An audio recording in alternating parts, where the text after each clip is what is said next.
I dumped my girlfriend because she made a test Instagram story and I failed. I broke up with my girlfriend yesterday. Not over cheating. Not over a fight. Not even over another person. I broke up with her over a black screen on her Instagram story. And no, that's not me being dramatic. That's exactly what it was. We'd been together for 9 months.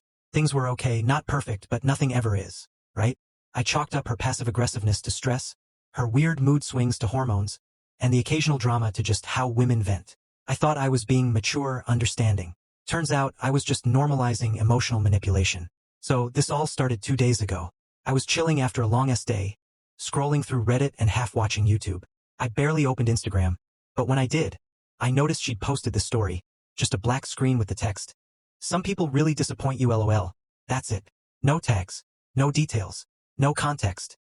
Now, I'm not the kind of guy who plays detective when someone posts cryptic crap. I saw it, rolled my eyes and moved on. I thought maybe it was about work. She always complains about her coworker Steph. Or maybe her best friend didn't reply to her texts again. Either way, I didn't think it was about me. Well, it was. The next day, she's acting cold. One word replies. Silent treatment. I ask what's wrong and she goes, nothing. You know that nothing that means everything. I push a little. And finally she hits me with, you saw my story, right? I say yeah. And she goes, and you didn't ask me if I was okay? I'm staring at her like, what? She tells me it was a test. She wanted to see if I cared enough to check in. I failed. That's when something just snapped in me. I told her I don't check Instagram like it's a damn stock ticker. I'm not about to decode cryptic bullshit every time she has a mood swing. If she has something to say it to me like an adult. Not to her followers in riddles hoping I'll come running.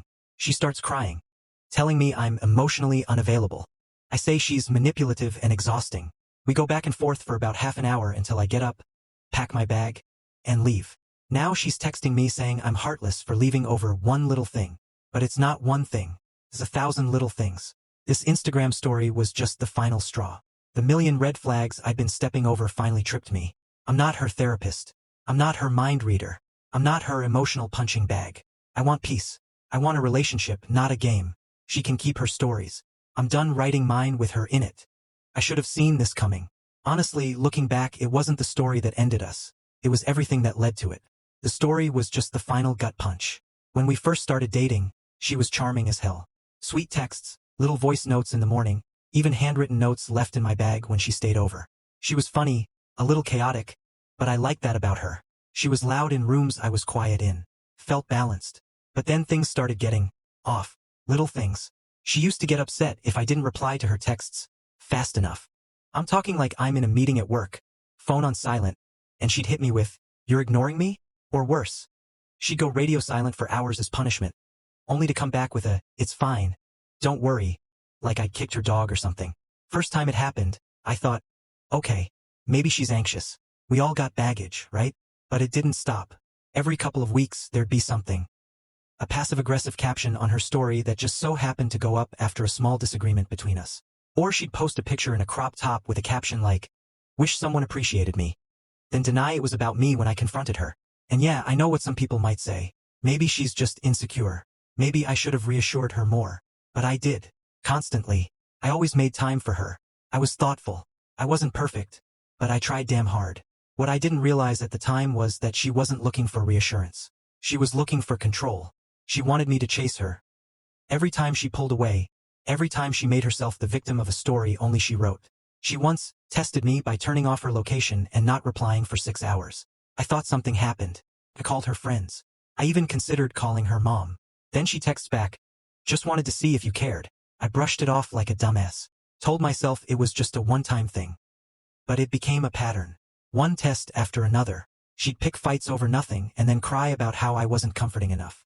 I started to feel like I was walking through a field of landmines, blindfolded.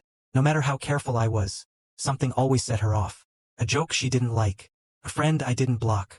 A weekend I wanted to spend alone. She once accused me of emotionally cheating because I smiled at a barista. That's when I started to lose myself. I stopped hanging with friends. I stopped saying no to her. I even second-guessed my tone when I texted. I was constantly scanning for danger. And when I brought it up, she cried, said I was gaslighting her. That she was the one who felt neglected. Bro, I didn't dump her over an Instagram story. I dumped her because I realized I was dating someone who thought love was a game, and I was just a player who kept losing. The breakup wasn't planned. I didn't wake up thinking today's the day. I just snapped. Something in me was done pretending. She had come over to my apartment. I was working from home, and she was supposed to just chill, maybe cook together later, watch a movie, the usual. But the vibe was already off. She was quiet. Not the peaceful kind of quiet, the you better ask me what's wrong or I'll explode kind. I asked, everything okay? She just shrugged. So I went back to working. Because I'm not gonna play therapist if you won't talk. 20 minutes later, I take a break and check my phone.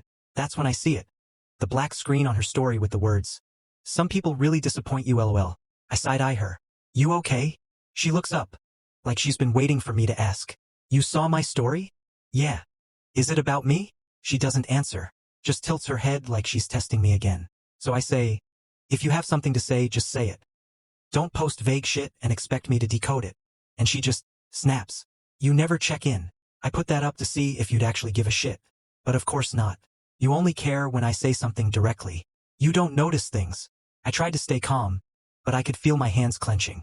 Because I'm not psychic. If you need to talk, talk. Don't play games with Instagram stories. "You're so cold," she said. "You act like I'm crazy for wanting attention." "That's not attention," I said. "That's manipulation." Boom. She starts crying, saying how I've always made her feel like she's too much, that I invalidate her feelings and never fight for her. And I just stood there, staring at someone I used to want to build a future with, now throwing a tantrum over social media. And for the first time, I didn't feel guilt. I felt it done. I went into my room, grabbed my duffel bag, started throwing my charger, headphones, a few clothes in. She followed me, still crying, still begging me to talk. And I said it. "I don't want this anymore." She froze. "You're leaving? Over this?" "No," I said. "Not over this. Over everything. The tests, the mind games, the emotional blackmail. This is just the last straw." She said, "So you're just giving up?" I zipped my bag, looked her dead in the eye and said, "No, I'm choosing peace." I walked out, didn't look back, didn't block her yet. I just wanted to breathe. That night, she blew up my phone. Paragraphs, voice notes. "You're heartless. You gave up too easily. We could have fixed this." But the truth is, I didn't give up easily. I gave her 9 months of patience, second chances, and excuses. What I didn't give her, and should have, was a boundary. So I thought that was it. I walked away, shut the door, muted her texts. Done. But I should have known better. She wasn't gonna let this end quietly. The next morning, I wake up to 17 missed calls, 9 texts, and 3 voice notes. I didn't even bother opening them. I knew what they'd say. Guilt-tripping, begging, and somewhere in the middle, probably a threat to block me, which she never followed through on. But what really got me was Instagram. I open it and bam, her story is basically a full-blown breakup performance. First slide. A selfie with tears in her eyes, captioned, "Love isn't supposed to hurt like this." Next slide. A quote post, something like, "When someone shows you they don't care, believe them." Then, a playlist. Yep, a goddamn playlist. Sad indie songs, heartbreak anthems, the works. I'm watching it unfold like I'm just another follower, even though I'm the supposed villain in this story. And the DMs start rolling in, not from her, but from mutuals. Her best friend. Some guy she once called just a friend. LOL. Even her cousin. All saying variations of, "Bro, what did you do to her? She's crushed. You blindsided her. Dude, she loved you. How could you walk away like that?" I wanted to explain myself. I really did. I wanted to say, ask her about the tests, the games, the way she'd emotionally ghost me when I didn't jump through her hoops. But I didn't, because if I have to explain sanity, we're already too far gone. Later that night, she posted a TikTok-style reel. You know the ones. Sad music, black and white filter, her lip syncing to some broken-hearted line while pretending not to cry. The caption? "Sometimes the person you take a bullet for is the one holding the gun." I laughed. I'm not proud of it, but I did. Because that's what this was all about for her, an audience. It wasn't grief. It wasn't heartbreak. It was a performance. And I wasn't a boyfriend anymore. I was just another villain in her story arc. What really hit me, though, was a message I got from her ex. A guy I never talked to, never met, but always heard terrible things about. He messaged me a single line. "Told you she'd do this." I stared at that for a long time. Guess I wasn't the first guy she pushed until he snapped. Guess I was just the next one in line. A week after the breakup, I felt like I could finally breathe. No constant anxiety, no second-guessing my tone, no late-night fights over imaginary problems. My apartment was quiet, like, peaceful quiet, not tense quiet. I slept better, ate better, got back in the gym. Even started texting friends I'd ghosted for months because I was too busy putting out emotional fires. It was weird. The absence of chaos almost felt uncomfortable at first. Like I was waiting for something to explode. But it didn't. Life just kept going. Calmer. Then, she reached out again. This time, no voice notes. Just a text. Simple. Neutral. Hey, I left my hoodie at your place. Can I swing by and grab it? I should have said no. Should have offered to leave it with a neighbor. Should have burned the damn thing. But stupidly I said, sure. I'll be home around 6. She showed up in that same hoodie, the one she said she left. Hair done. Makeup on. Looking like she was ready for a second chance. Not a sweater. I didn't invite her in. I handed the hoodie at the door. Kept it short. She goes, can we talk? Just 5 minutes. I hesitated. I shouldn't have. But part of me still wanted closure. So I said okay. We sat on my couch, and she gave this whole speech about how she's been going to therapy, how she's realized her patterns, how she just wanted to make things right, said she missed me, said maybe we could start fresh, no games this time. And for a second, 1 second, I considered it, because I remembered the good parts, the early days, the warmth, the laughs, the way she used to fall asleep on my chest, or how she'd randomly bake cookies when I had a rough day. I wanted to believe she'd changed. Then she ruined it. She goes, I mean, people keep asking me what happened. It'd be nice to tell them we worked it out. You know, give them hope. That line snapped me back. Give them hope? She didn't miss me. She missed the image of us, the audience, the attention, the storyline. She didn't want a relationship. She wanted a comeback episode. I looked her dead in the eye and said, this isn't about us. You just don't want to lose your narrative. She got quiet, real quiet, then stormed out without saying a word. That was the last time we spoke. I blocked her on everything. Not out of anger, out of self-respect. And you know what? I don't hate her. I genuinely hope she gets better. For her sake. But I've finally learned that love isn't about fixing someone who keeps breaking you to feel whole. Sometimes, the most loving thing you can do is walk away and mean it. So that was it. I thought the story had ended. I blocked her, focused on myself, reconnected with old friends, and for the first time in a long time, I wasn't afraid of my own phone anymore. It felt strange. Like waking up from a long dream and realizing you'd been sleepwalking through half your relationship. But the clarity, man, it was addicting. I started realizing just how much I'd bent myself backwards to keep things going. And how little I got in return. I started traveling again. Just small weekend trips. I even hit the beach one weekend solo, something I hadn't done in years. Posted a couple of photos on my story. And that's when it happened.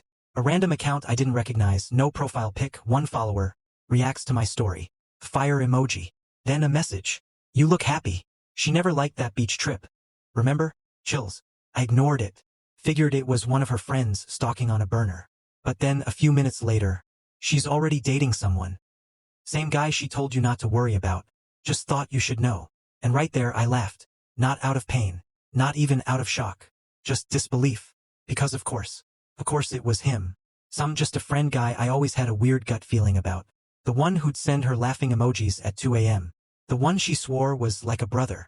That guy. It didn't even hurt. It felt like the last puzzle piece snapping into place. That's when I realized. The whole time, I'd been trying to hold together a version of her that only existed when people were watching. The girl who wanted a relationship that looked good more than it felt good. I never replied to the message. Didn't want to feed the fire. I don't even care who sent it. Because here's the thing. I'm not angry anymore. I'm grateful. Grateful I got out before I forgot what peace feels like. Grateful I finally trusted my gut. Grateful that I failed that Instagram test. Because if I had passed, I might still be stuck proving myself in a game I never signed up to play. She can have her stories, her sad reels, her new guy, her audience. I've got my sanity back. And that's a story I don't need to post about.